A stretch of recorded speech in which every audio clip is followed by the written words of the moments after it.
तो जी बीते 3 दिनों में भारत के इतिहास और उसके एनसीईआरटी में लेखन के ऊपर 2 लोगों के वक्तव्य बड़े वायरल हुए।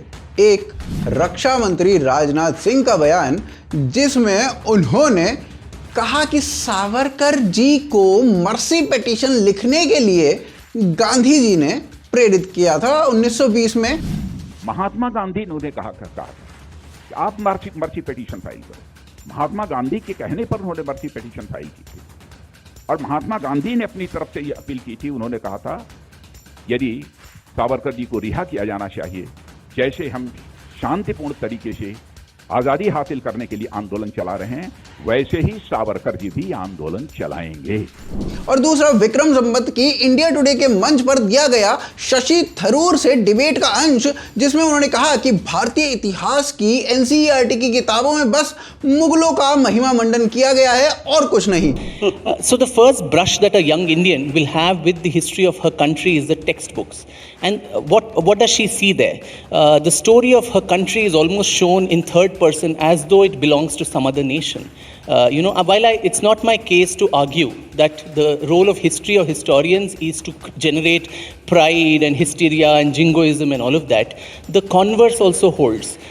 That to denigrate your past, to feel a constant sense of apologia about it, I think that's been the bane of historiography, because sadly, even at the heights of the British Raj, you had space for nationalist historians, Jadunath Sarkar, Radha Kumud Mukherjee, R.C. Majumdar, V.K. Rajwade, so many of them, Bhandarkar, C.V. Vaidya. But then sadly post-independence, and I think the Congress party unwittingly gave away that space of historiography to the stranglehold of Marxist historians. और इन दोनों ही statement के बाद हंगामा समझ गया। सभी लोग अपने गणित के हिसाब से इन मुद्दों पर अपने विचार अभिव्यक्त करने लगे और फन तो तब हुआ जब विक्रम संपत और इरफान हबीब गुथ गए। इरफान हबीब भैया एमिनेंट हिस्टोरियन, और भाई जब ऐसी बातें होती हैं तब उनके बूढ़े शरीर में बिजली कौंधने लगती है, नसों का रक्त इतनी गति से दौड़ने लगता है कि कई बार तो छींटे छुटक कर नसों से निकलने लगती हैं।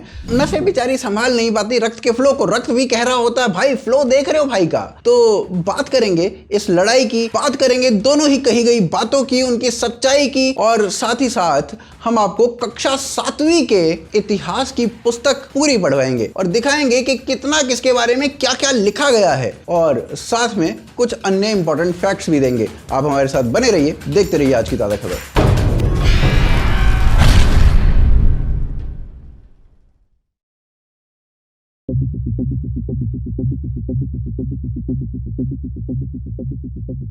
तो जी सावरकर जी के ऊपर दिए गए राजनाथ सिंह के वक्तव्य के उपरांत एमिनेंट हिस्टोरियन इरफान हबीब ने लिखा, मिनिस्टर ने कह दिया, गांधी ने लेटर लिखा था, बात समाप्त हो गई।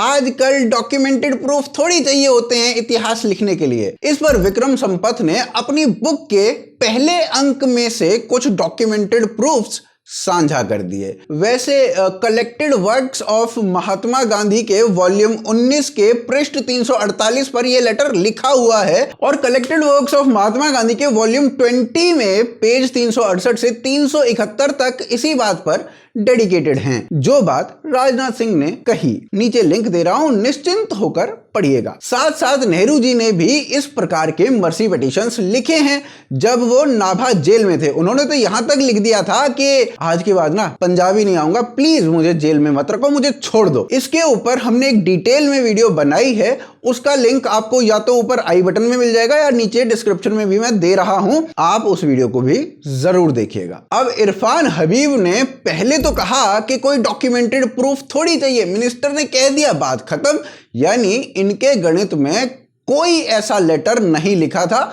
उसके थोड़े ही समय के उपरांत भैया जी ने स्क्रॉल के आर्टिकल को शेयर करते हुए कहा कि गांधी ने ऐसे ही जेनरोसिटी में लेटर लिख दिया था। वाह, नहीं लिखा था से जेनरोसिटी में लेटर लिख दिया होगा, चुटकी में बदल जाते हैं डिस्टोरियन जी। अब ये बात पकड़ ली विक्रम संपत ने और ये वाले ट्वीट पेल पेल के मारे। अब इस पे डिस्टोरियन जी थोड़े से भड़क गए और उनके लिए मुन्ना भाई के बमन ईरानी वाला मूवमेंट था, मुझसे जिंदगी में कभी किसी ने ऐसे बात नहीं की वाला। और उसके बाद विक्रम संपत सैवेज क्या रे मामू, हर चीज लाइफ में पहली बार होती है और उसके बाद आदत पड़ जाती है वाले मूड में थे। इसके बाद हिस्टोरियन जी के पास बस यही रह गया, मैंने तेरा नाम थोड़ी लिया था अपने ट्वीट्स में, मुझे क्यों पेल रहा है। अब चलिए वीडियो के दूसरे अध्याय पर चलते हैं, यानी इतिहास से छेड़छाड़ पर।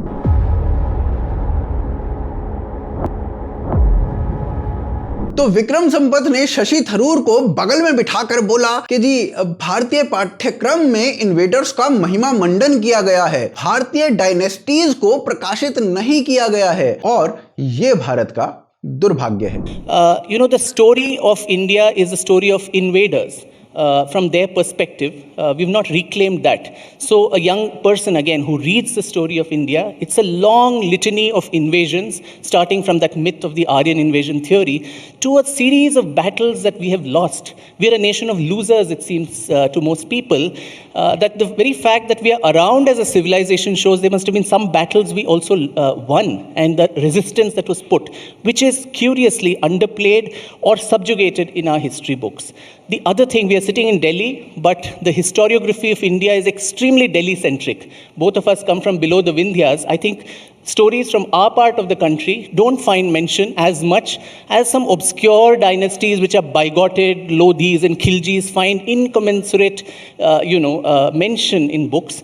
The Vijayanagar Empire or the Chola Empire, the Rashtrakutas, Satavahanas, Pallavas, the Travancore rulers, the Mysore Wadayars, the Ahoms of Northeast, the Nagas, Tripuris, the rulers of Manipur. I think India needs to reclaim her history from Delhi. और अभी ना एक parliament committee बनी थी जिसके researchers ने parliament समिति को एक रिपोर्ट सौंपी जिसमें बताया गया कि बड़ा ही डिस्प्रपोर्शनेट तरीके से भारतीय स्कूली इतिहास में भारतीय इतिहास को लिखा गया है। कास्ट और मुस्लिम क्रॉनिकल्स को अधिक महत्व दिया गया है, बाकी सबको छुपा लिया गया है। इतिहास की स्कूल की सभी कक्षाओं की पुस्तकों में 97 रेफरेंसेस हैं अकबर के, 30 रेफरेंसेस शाहजहां के, 30 रेफरेंस हैं जहांगीर के और 30 रेफरेंस हैं औरंगजेब के। और वहीं छत्रपति शिवाजी महाराज के केवल 8 रेफरेंसेस, राणा सांगा और महाराणा प्रताप इन जिन्होंने अकबर को हराया था उनके बारे में तो हमारी इतिहास की पुस्तकें बात ही नहीं करती। वैसे ऐसे स्टैट्स देने से अच्छा है कि किसी एक कक्षा की पुस्तक मैं आपको यहां पर पूरी खोलकर पढ़वा दूं। तो चलिए स्कूल चलते हैं अगले अध्याय पर और कक्षा 7 की इतिहास की पुस्तक पढ़ते हैं। वैसे मैंने क्लास 6, 7, 8 सभी की पुस्तकों के लिंक नीचे दे दिए हैं, डाउनलोड करिएगा। सभी को पढ़ने का मन करे तो सभी को पढ़िएगा।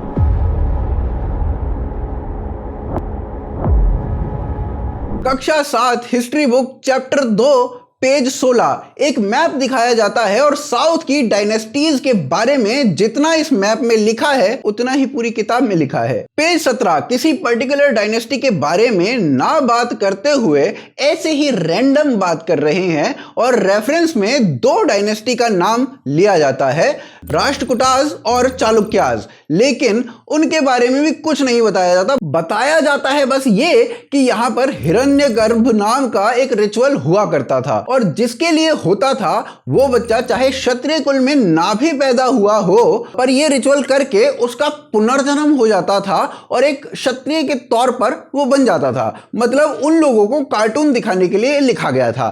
फिर पेज 18 पर चोला डायनेस्टी के बारे में लिखते हैं। उसमें भी क्या लिखा गया है कि चोलाज अपने लोगों पर 400 विभिन्न प्रकार के टैक्स लगाते थे। पाम ट्री पर चढ़ने के लिए अगर सीढ़ी का भी प्रयोग कर लेना कोई तो उसे टैक्स देना पड़ता था। बाप से बेटे को प्रॉपर्टी ट्रांसफर कराने के लिए भी टैक्स लगाया जाता था। ये सब कुछ दिखाया गया है, यानी कि दिखाया गया है कि बड़ा रेग्रेसिव रिजीम था। लेकिन जब मुगलों की बात आती है तो जिजिया के बारे में कोई क्रिटिसिज्म नहीं किया जाता, उसको रेग्रेसिव नहीं बताया जाता। पेज 21 पर सुल्तान गजनी के बारे में लिखा जाता है और बताया जाता है कि गजनी अपने द्वारा कॉन्कर किए गए लोगों के बारे में अधिक जानना चाहते थे और जिसके लिए उसने स्कॉलर्स को रखा था, जिसने किताब अल हिंद लिखी, मतलब जिसने सोमनाथ मंदिर कई बार तोड़ा, था जिसने हिंदुओं को इतनी यातनाएं दी, उसके इन सभी कृत्यों को छुपा कर कहा गया वो तो ना स्कॉलर्स को बड़ा सम्मान देता था। फिर आता है चैप्टर 3 और पूरा चैप्टर दिल्ली के सुल्तानों पर डेडिकेट कर दिया गया और कहीं भी उनके द्वारा की गई हिंदुओं पर यातनाओं को मेंशन नहीं किया गया। भाई चोलाज के बारे में भी लिख देते एक चैप्टर, नहीं खैर वो तो रेग्रेसिव थे आपके हिसाब से। फिर आता है चैप्टर 4 पूरा मुगल एम्पायर पर डेडिकेटेड है। चैप्टर 5 रूलर्स एंड बिल्डिंग्स पर आधारित है। हाँ, रूलर्स एंड बिल्डिंग्स में जिन बिल्डिंग्स का बखान है वो केवल वही हैं जो मुगलों ने बनवाई, उनके अलावा एक दो मंदिर के बारे में बताया है। हाँ, ये भी बताया है कि मंदिर और मस्जिद सुंदर इसलिए बनते थे क्योंकि वो प्लेस ऑफ वर्शिप हैं। ये नहीं बताया गया कि मंदिरों को तोड़कर ही अधिकतर मस्जिदें बनती थी। ये भी नहीं बताया गया कि रूलर्स एंड बिल्डिंग्स में किस रूलर ने कितने मंदिर तोड़े। फिर पेज 65 पर जस्टिफिकेशन शुरू हो जाता है कि मंदिरों को क्यों तोड़ा गया और बताया गया कि मंदिर अधिकतर राजाओं द्वारा बनवाए गए होते थे और वो एक वेल्थ का प्रतीक होते थे, तो उन पर अटैक करना तो सही ही था। फिर बताया गया कि साउथ के एक राजा ने श्रीलंका पर अटैक किया और वहां पर युद्ध जीता, तो वो भी ना वहां के मंदिर से सोने के बुद्ध की प्रतिमा को उठाकर ले आया था। ऐसे ही गजनी ने भी सोमनाथ के मंदिर पर अटैक किया और उसके बाद मंदिर को लूटा। एक हिंदू राजा ने कैसे बुद्ध प्रतिमा को लूटा उसके ऊपर पूरा एक पेज लिखा गया और कैसे गजनी ने सोमनाथ को लूटा उस पर 3 लाइनें लिखी गई। फिर चैप्टर 6 में ट्रेडर्स और क्राफ्ट्स के बारे में बताया जाता है। विजयनगर एम्पायर जिस पर पूरा एक चैप्टर होना चाहिए था, उस पे केवल एक पेज में पूरा विजयनगर एम्पायर को सिमटा दिया जाता है। फिर चैप्टर 7 में ट्राइबल्स के बारे में बताते हैं और अहोम्स के बारे में बताते हैं, जिसमें बताते हैं 1962 में मुगलों से अहोम्स हार गए थे। लेकिन यह बिल्कुल नहीं बताया गया लचित की लीडरशिप में कितनी बार मुगलों को अहोम्स ने हराया था। फिर चैप्टर 9 में मेकिंग ऑफ रीजनल कल्चर, भाई कोई राष्ट्र तो था नहीं, भारत की बात तो की नहीं जा सकती थी, इसीलिए तो रीजन्स के बारे में बात की और राजपूतों का, मलयालम बोलने वालों का, एटसेट्रा एटसेट्रा। फिर लास्ट चैप्टर 10 जिसमें नादिर शाह, अवध के नवाब, भर भर कर डिटेल्स दी गई है इनके बारे में और छत्रपति शिवाजी महाराज के बारे में केवल एक छोटा सा पैरा है।